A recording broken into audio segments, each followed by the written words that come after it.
তিনটি ছোট শূকর। মা শূকর স্নেহভরা উষ্ণ দৃষ্টিতে তার ৩ ছেলেকে বিদায় জানালেন, বললেন যে এখন তাদের নিজের মতো করে বাঁচার সময় এসেছে। সকালের কুয়াশা যেখানে নরমভাবে মাঠে বসেছিল, সেখানে ৩ ভাইয়ের মুখে উত্তেজনা আর দুশ্চিন্তার মিশ্র অনুভূতি ফুটে উঠল। মা শূকর ভালোবাসায় ভরা উপদেশ দিলেন এবং সবসময় একে অন্যের উপর ভরসা রাখতে বললেন। ভাইয়েরা মাথা নেড়ে একে অন্যকে সাহস দিল এবং যাত্রা শুরু করল। বিশাল মাঠের এক মোড়ে দাঁড়িয়ে ৩টি শূকর নিজেদের স্বপ্ন অনুসরণ করতে আলাদা হওয়ার সিদ্ধান্ত নিল। ঘাসের ফাঁক দিয়ে বাতাস বয়ে গিয়ে নতুন অভিযানের সূচনা জানাল। ভাইয়েরা ভিন্ন ভিন্ন দিকে তাকিয়ে হাসি মুখে একে অন্যকে হাত নাড়াল। ৩টি পথ নীরবে দূরে প্রসারিত হল, প্রতিটি ভিন্ন ভবিষ্যৎ বয়ে নিয়ে।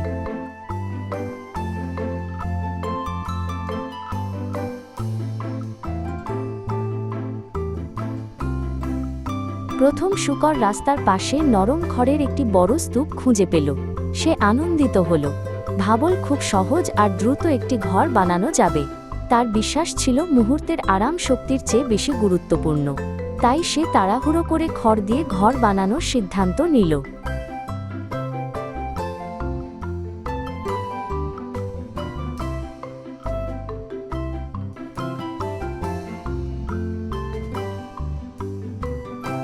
অল্প সময়ের মধ্যেই প্রথম শূকর তার খড়ের ঘর শেষ করল। ঘরটি দেখতে সুন্দর ছিল, কিন্তু এত হালকা আর দুর্বল যে বাতাসে দুলে উঠত। তবুও সে এমনভাবে বিশ্রাম নিল যেন সবকিছু আগেই শেষ হয়ে গেছে। মাঠে বসে সে শান্ত দৃশ্যের দিকে তাকিয়ে নরম সুরে গান গুনগুন করল।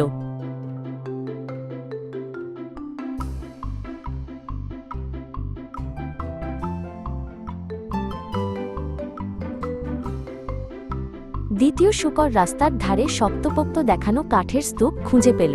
সে মাথা নেড়ে ভাবল, এটি খড়ের চেয়ে অনেক বেশি নিরাপদ। সে একটি কুঠার তুলে নিয়ে কাঠ কাটা আর গড়ার কাজ শুরু করল। কাজটি কঠিন ছিল, কিন্তু নিজের ঘর বানানোর ভাবনায় তার হৃদয় উষ্ণ হয়ে উঠল।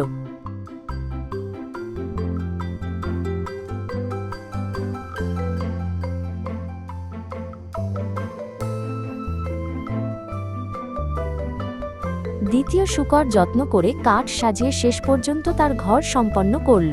ঘরটি খড়ের ঘরের চেয়ে অনেক শক্ত দেখাল, যদিও কিছু ফাঁক রয়ে গিয়েছিল। তবুও নিজের পরিশ্রমে বানানো ঘর দেখে সে গর্ব অনুভব করল। সে দরজা লাগিয়ে ভেতরে চারপাশ দেখল এবং সন্তুষ্ট হাসি হাসল।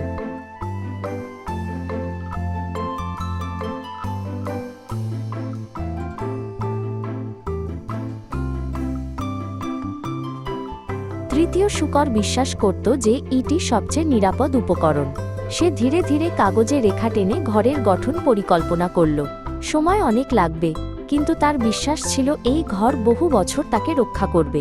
তৃতীয় শূকর হালকা বাতাস বয়ে যাওয়া একটি পাহাড়ি জায়গা বেছে নিল।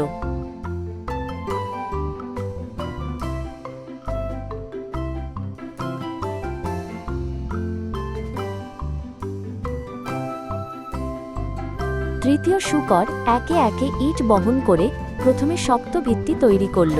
তার কপালে ঘাম জমল, কিন্তু মনে ভরে উঠল গর্বে। ইটগুলো সুন্দরভাবে সাজানো হলে ধীরে ধীরে ঘরের আকার ফুটে উঠল। সে থামেনি, নিষ্ঠার সঙ্গে কাজ চালিয়ে গেল।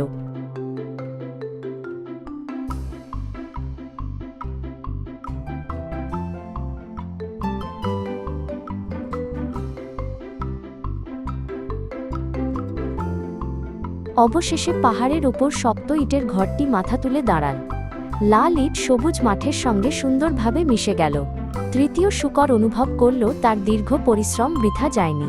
ঘরের সামনে দাঁড়িয়ে সে গভীর সন্তুষ্টির হাসি হাসল।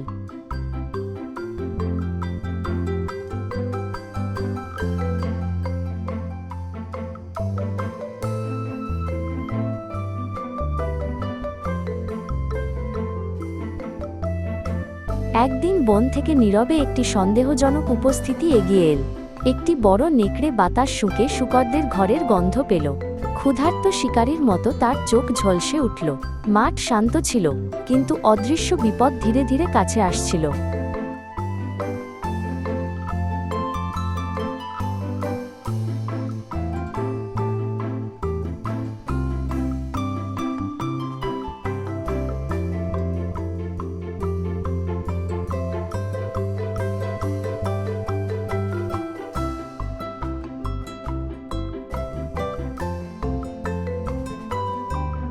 নেকড়ে ঘরের সামনে দাঁড়িয়ে গভীর শ্বাস নিল।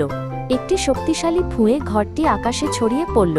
প্রথম শূকর আতঙ্কে চিৎকার করে দ্বিতীয় শূকরের ঘরের দিকে দৌড়াল। দ্বিতীয় শূকর বিস্মিত মুখে দরজা খুলে ভাইকে ভেতরে টেনে নিল।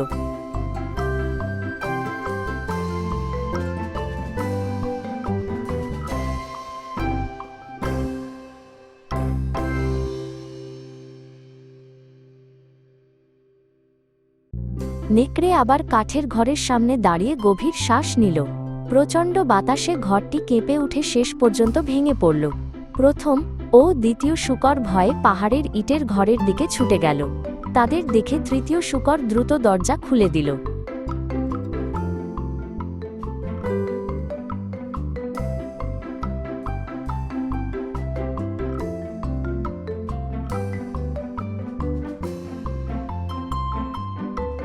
নেকড়ে আত্মবিশ্বাসের সঙ্গে ইটের ঘরের সামনে দাঁড়াল। সে সব শক্তি দিয়ে ফুঁ দিল, কিন্তু ঘরটি একটুও নড়ল না। যতবারই চেষ্টা করুক, ইটের দেয়াল অটল রইল। ভেতরে তিন ভাই একে অন্যকে শক্ত করে ধরে শ্বাস ফেলল।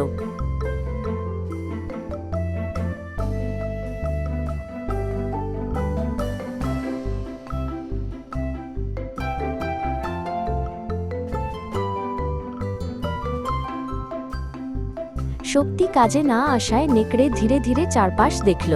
তখন সে চিমনি দেখতে পেয়ে কুটিল হাসি হাসল। আমি ওখান দিয়ে ঢুকতে পারি, নেকড়ে নিজেকে বলল। শূকররা মনোযোগ দিয়ে শুনল। তাদের মনে অস্বস্তিকর ভয় জাগল।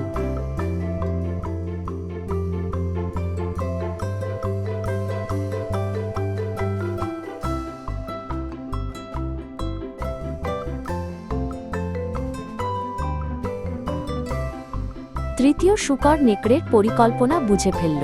ভাইদের সঙ্গে মিলে সে বড় একটি পাত্রে পানি ভরে আগুন জ্বালাল। পানি ফুটতে শুরু করলে ঘর ভরে উঠল গরম বাষ্পে। তিন ভাই নীরবে অপেক্ষা করল।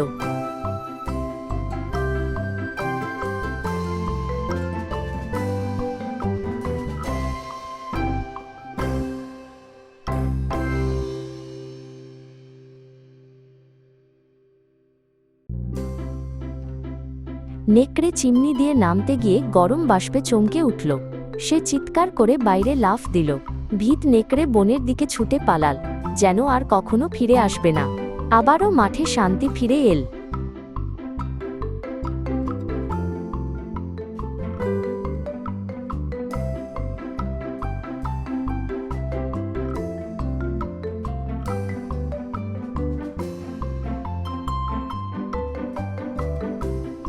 তিন ভাই ইটের ঘরের ভেতরে উষ্ণ খাবারের টেবিল সাজাল। সবাই নিরাপদ আছে নিশ্চিত হয়ে তারা গভীর স্বস্তির নিঃশ্বাস ফেলল। তৃতীয় শূকর সহযোগিতা ও প্রস্তুতির গুরুত্বের কথা বলল। ভাইয়েরা একে অন্যের দিকে তাকিয়ে মাথা নেড়ে সম্মতি দিল।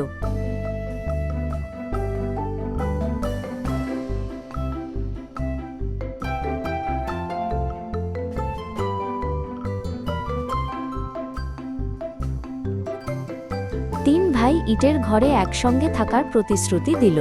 যে কোনো কঠিন পরিস্থিতিতে একে অন্যকে সাহায্য করার শপথ নিল। উজ্জ্বল সকালের আলো বিস্তৃত মাঠ জুড়ে ছড়িয়ে পড়ল। আর এভাবেই তিনটি ছোট শূকরের বুদ্ধিমান জীবনের শুরু হলো।